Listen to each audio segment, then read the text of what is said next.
sweets, things like pizzas, things like, these things we eat in these fast foods, they tend to be converted to sugar. When it's starting, usually doesn't have any symptoms. Then with time, the leaking and the bleeding in the eye progresses. It progresses and then it starts leaking to the jelly of the eye. It begins quietly, a bit of fatigue, a dry mouth, a thirst that won't go away. For many Kenyans, it's the start of a journey they never saw coming. Diabetes doesn't shout, it creeps in, and for some, it brings with it a silent thief, one that steals sight in the dark. Diabetic retinopathy. It doesn't hurt, it doesn't warn, but if left unchecked, it can leave one blind.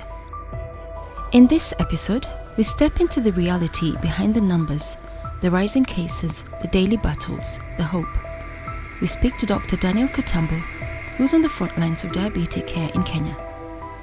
We also speak to Dr. Rebecca Nandasaba, who opens our eyes to diabetic retinopathy, how it silently damages vision, and why early detection is our best defense. This is the story of diabetes in Kenya and the fight to save sight before it's too late. My name is Dr. Daniel Katambo, a consultant physician and a local practitioner. I am the director of AfyaCode, which is a health tech company which deals with lifestyle diseases.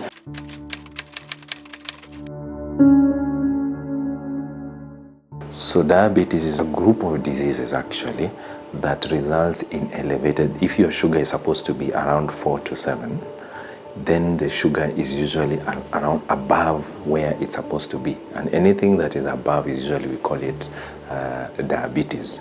Diabetes isn't just one disease. It comes in different forms, each with its own story.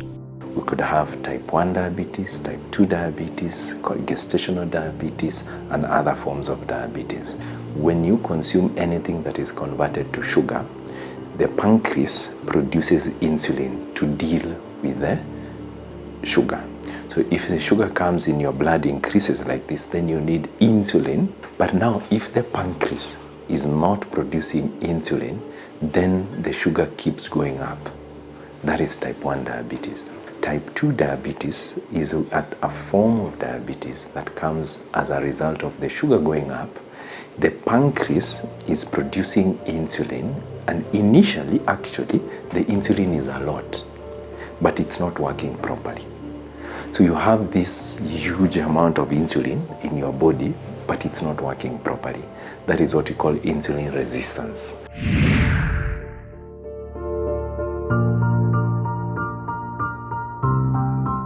Then there is other forms of diabetes, which is now gestational diabetes, which is why every other lady who is pregnant at around 24 to 28 weeks, they need to go for what we call screening. There's also other forms of diabetes that are caused by drugs.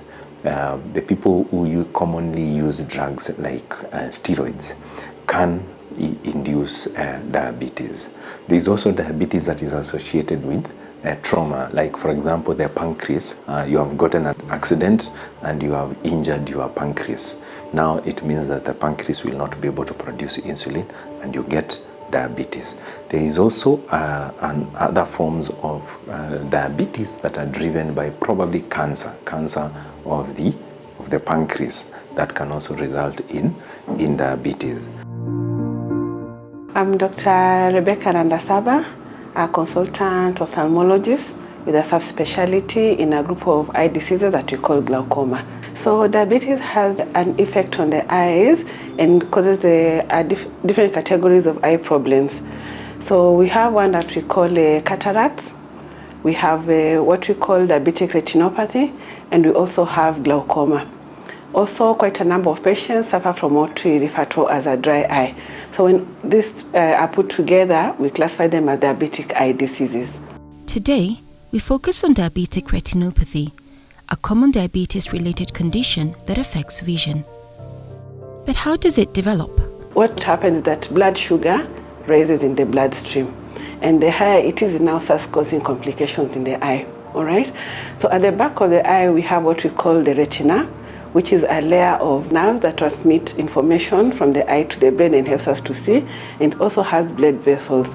These blood vessels now supply oxygen and nutrients to that layer of nerves in the back of the eye, basically the retina. So when you have diabetes and your sugars are not well controlled, the high blood sugars end up slowly affecting the blood vessels. They swell and they become weak and they become leaky and start bleeding inside the eye. Many people believe that eating too much sugar directly causes diabetes. Is that really the case? Well, that's in a way true and in a way not true. If you're looking at type 2 diabetes, it's purely a lifestyle disease that we talk about.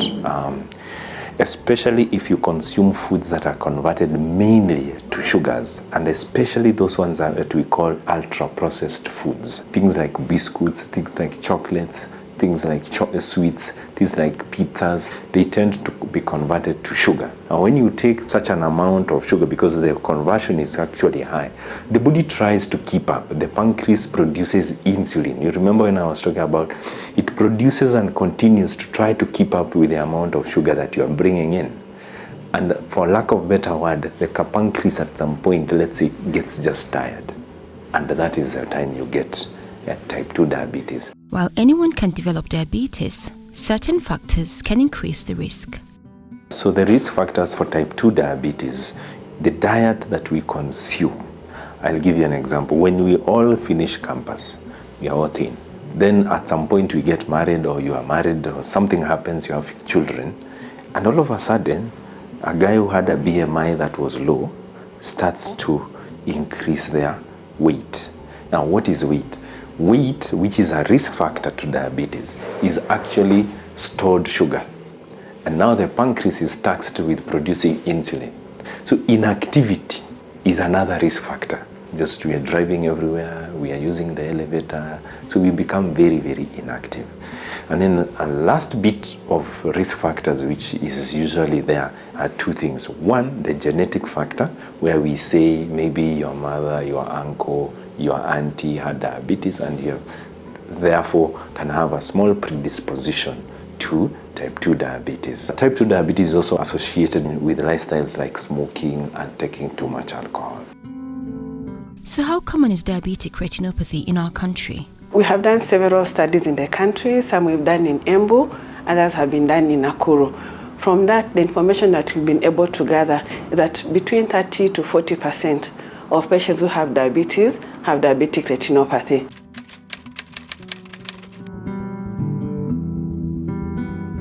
How long you've had diabetes plays a big role, all right? So for someone who has had diabetes for 1 year, compared to someone who has had diabetes for 10 years and 15 years, the risks will be different. But sometimes at the point of diagnosis, we are not sure how long your blood sugars have been high. So that's why we emphasize that the first time you're diagnosed, have your eyes checked. How well controlled your sugars are is another risk factor. If your sugars are well controlled, your risk is very low. But if your sugars are high every time, they are 15, they are 20, they are 18, then your risk goes even higher. Patients who have both diabetes and hypertension, the risk goes high, and also those who have high cholesterol, the risk goes higher. The most common symptoms of type 1 diabetes include frequent urination, extreme thirst, increased hunger, unexplained weight loss, fatigue, and blurred vision. Type 2 diabetes shares similar symptoms, but they usually develop more slowly and may go unnoticed for longer. You can actually be living with diabetes and you don't know. What are some of the things that make you realize that I need to go and now be checked? Number one is weight. Check your weight and especially convert it with your height, something we call BMI. If your BMI, you are in the ranges of overweight going to obesity, then it's always good for you to check into an healthcare center and check your sugars. Number two, so you just feel tired. You wonder what's wrong. I haven't done a lot of things. I'm just feeling off. I think these are the number one symptoms that I see the most with type 2 diabetes. So that by the time now you're presenting with the real symptoms, Probably diabetes has already been there for even 1 year, 2 years, and you had not been checked. Now the real symptoms are the ones now the sugar has now gone too high, and again now you start presenting like the ones that I described, where you are peeing a lot, you're drinking a lot of water, and you are actually eating a lot of sugary foods. Just like type 2 diabetes, diabetic retinopathy often does not show any symptoms in the early stages. When it's starting, usually doesn't have any symptoms. Then with time, the leaking and the bleeding in the eye progresses. It progresses and then it starts leaking to the jelly of the eye, what we refer to in scientific terms as the vitreous jelly in the eye. So at that point in time, now you may start seeing what we call floaters. That's it, like shapes that seem to be floating in your vision. You try to swat them away, but you can't quite get them out of your vision.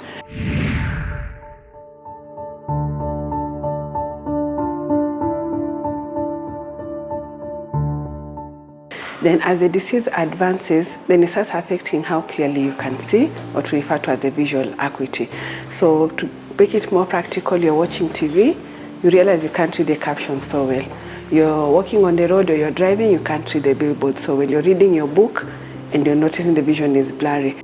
Diabetes is diagnosed through blood tests that measure blood sugar levels, such as fasting blood glucose, HbA1c, random blood sugar, and the oral glucose tolerance test.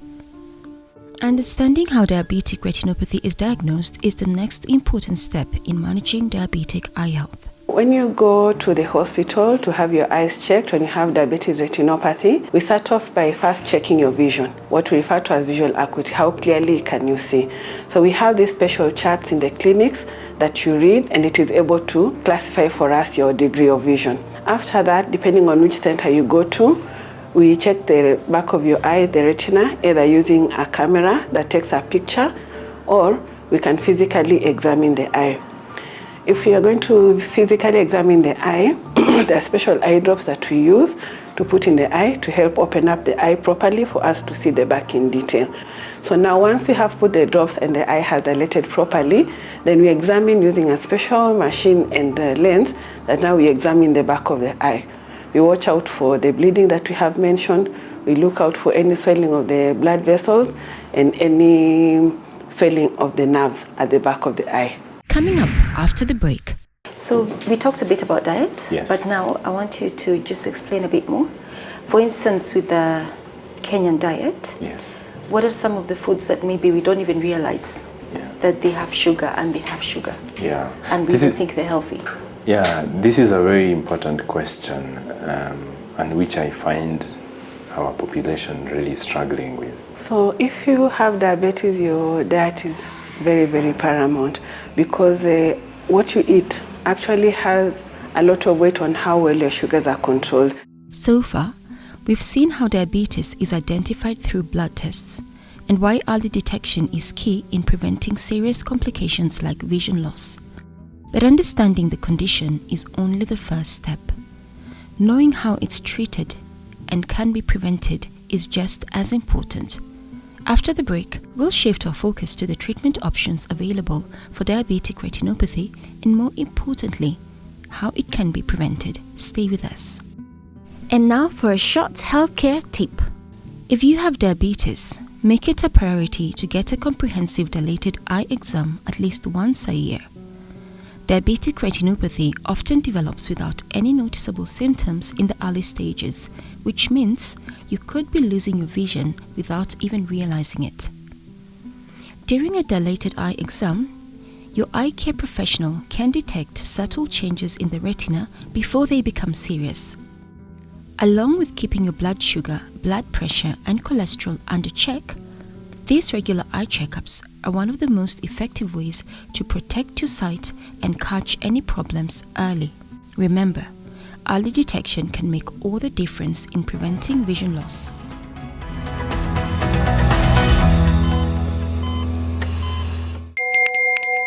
We are living in a lost and broken world, constantly bombarded by messages of hate and atrocities. But with God, we can overcome. Find hope and restoration on the go through life-changing shows on the Family Media app. And then you will lose yourself and gain the world. And Jesus said, what good is it? Get to stream Family TV and Family Radio 316 straight from your phone. Catch up on a show you missed or create video streaming playlists by saving and watching videos from our huge variety of shows at your own convenience. Download the Family Media app, available for all Android and iOS users on the Google Play Store and Apple Store respectively. Family Media, keeping Jesus on the airwaves.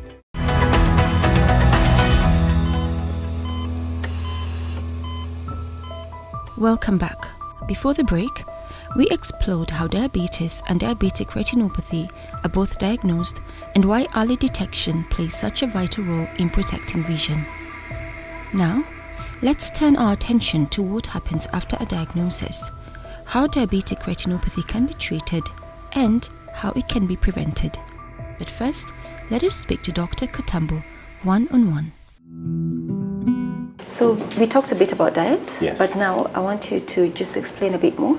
For instance, with the Kenyan diet, Yes. what are some of the foods that maybe we don't even realize that they have sugar and they have sugar? Yeah. And we This don't is- think they're healthy. Yeah, this is a very important question, and which I find our population really struggling with. Now, food can be classified into three major components, what we call macronutrients. But I will add one. So for the sake of this discussion, let's keep it four. There is what we call vegetables, okay? There is what we call carbohydrates, there is what we call proteins, and there is what we call fats. Now these foods are very common. You will find any food you find, whether in Kenya, whether you're in any part of the world, we can put food in any of these categories. So we need to ask ourselves, when we consume food, what does it, what is the end result? For example, if you consume proteins, what do they become in your body? And proteins become amino acids. That means they're not mainly converted to sugar. They're converted to amino acids, which give you energy in their own basic need. Then we have the carbohydrates. This constitutes a lot in our diet, which I will touch a little bit just now. Then we have the fats. Not very many people understand that fruits are carbohydrates. So all forms of fruits are carbohydrates. Now, I'm not saying that we cannot, because I need to keep saying this. I'm not saying that you can't consume fruits, but I just need to let people know that fruits belong to a group of macronutrients called carbohydrates. All forms of starch, whether you are talking about white, brown, yellow, or pink, whether you are talking about brown ugali, brown chapati, whether you are talking about ndoma, whether you are talking about sweet potatoes, cassava, wimbi, sorghum, all these are starches. Then the vegetables. So with these four categories, which one of which is converted mainly to sugar? And these are the carbohydrates. A majority of legumes are actually starch. So you find something like a red kidney bean has almost 60 to 70% starch in it. It's sugar, and only maybe 10 to 20% of it is protein. It's all forms of sugars. Whether you're talking about honey, you find somebody has substituted sugar from the sugar, and now they are taking honey. Or they have substituted the honey and they are taking maybe sugarcane, and now they have moved sugarcane to something else. So all these constitute carbohydrates, and this is where carbohydrates becomes an issue, because remember, if you are diabetic, you're not able to process what? Sugar, because your insulin level is low. So these are the foods now you need to start cutting down for you to manage your sugars. So in terms of our local Kenyan diet, Yes. give us examples of such foods. Yes, so for example, if you look at now examples of the carbohydrate bit of it, if you look at now starch per se, what people don't recognize the most in terms of sugar is, especially at home, is ndoma or yams. Whether ndoma is what in English? You mean the dom? Arrowroots. Arrowroots, yes. Arrowroots, yams, cassava, sweet potato. And this make mainly our plate in the morning. And I am particularly mentioning this because this is what people living with diabetes, especially in Kenya, consume in the morning. Now, if you look at other starches are ugali. Whether you're talking about brown ugali, it can actually spike your sugar, and this can have a lot of sugar. Whether you're talking about brown rice, whether you're talking about white rice, whether you're talking about brown mukate or brown or white mukate, whether you're talking about oats, people don't realize that oats can also have a lot of sugar. And now basically I mentioned the legumes and any form of sugars, whether it's honey, sugar cane, because you'll be surprised. Many people come and tell me, can I take sugar cane juice? Diabetes technology has significantly advanced, with innovations like continuous glucose monitoring now being more commonly used. I get to try a continuous glucose monitoring device as Dr. Katambo opens a new one for me. While he prepares it, I begin setting up the companion app on my phone. And the next? Inasema start scanning. Yes. He directs me on how to connect the app and the device.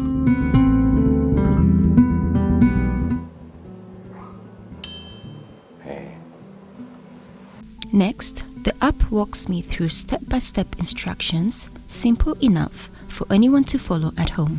Avoid belts, waistbands, scars, etc. And disinfect with alcohol wipes. I disinfect the area where the monitor will be applied.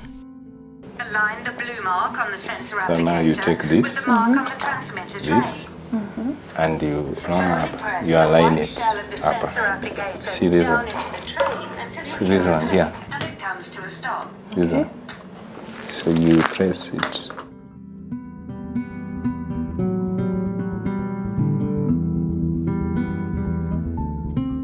Once the doctor completes the setup, he attaches the device to my upper arm with precision and care. So ikija now hapo ndio hiyo.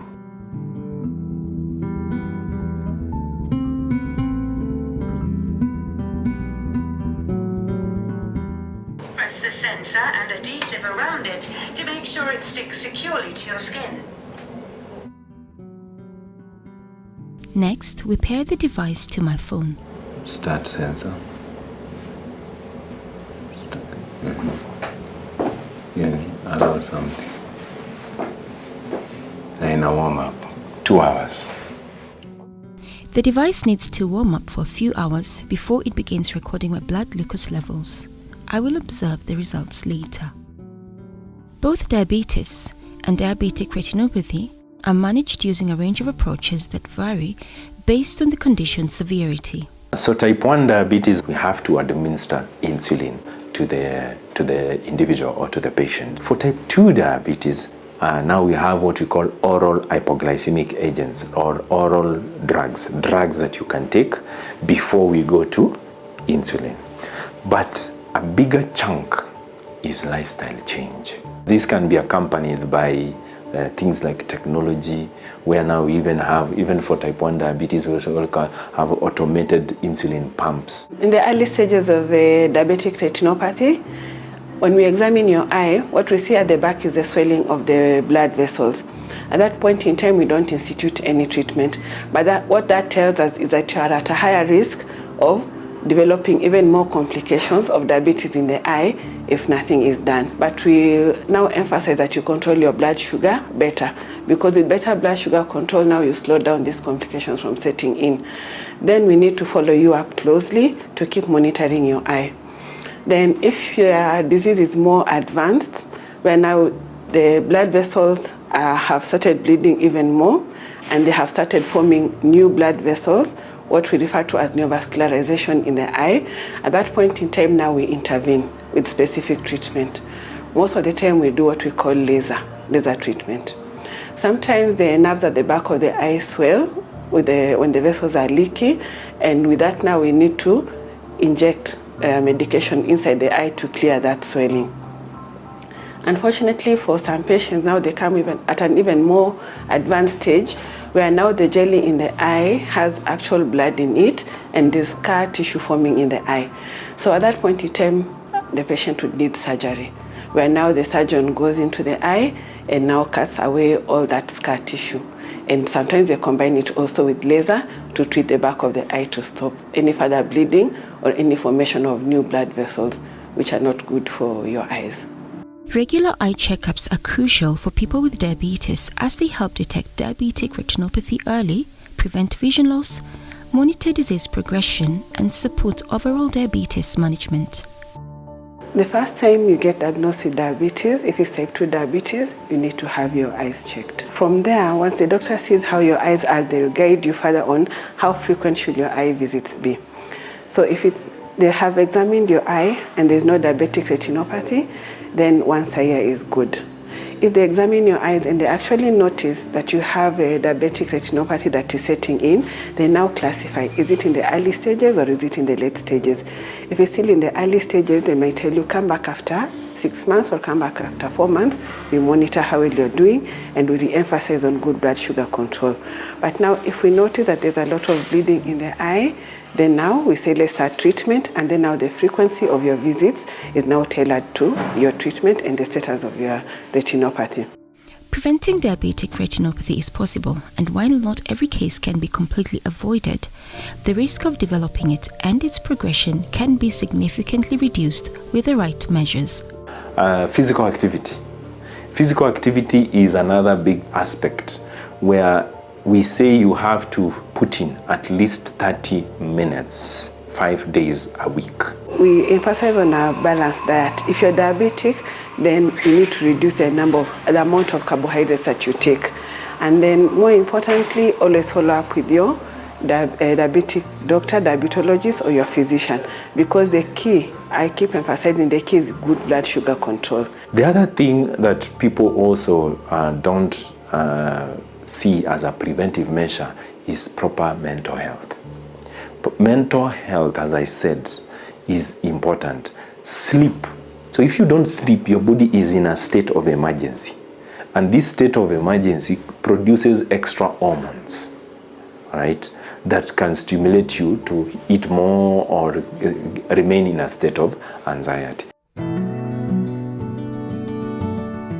I watched as my blood sugar levels oscillated throughout the course of a few days, each spike and deep, telling a story of what I had eaten and how my body had responded. It was quite literally an eye-opening experience, and I got to know that what we eat directly impacts our blood glucose, and it is up to us to make mindful, informed choices. With the rise of powerful new technologies and growing awareness, living well with diabetes is no longer just a goal, it is a real possibility. Thank you for joining us on this episode, and until next time, take care of your health and protect your vision.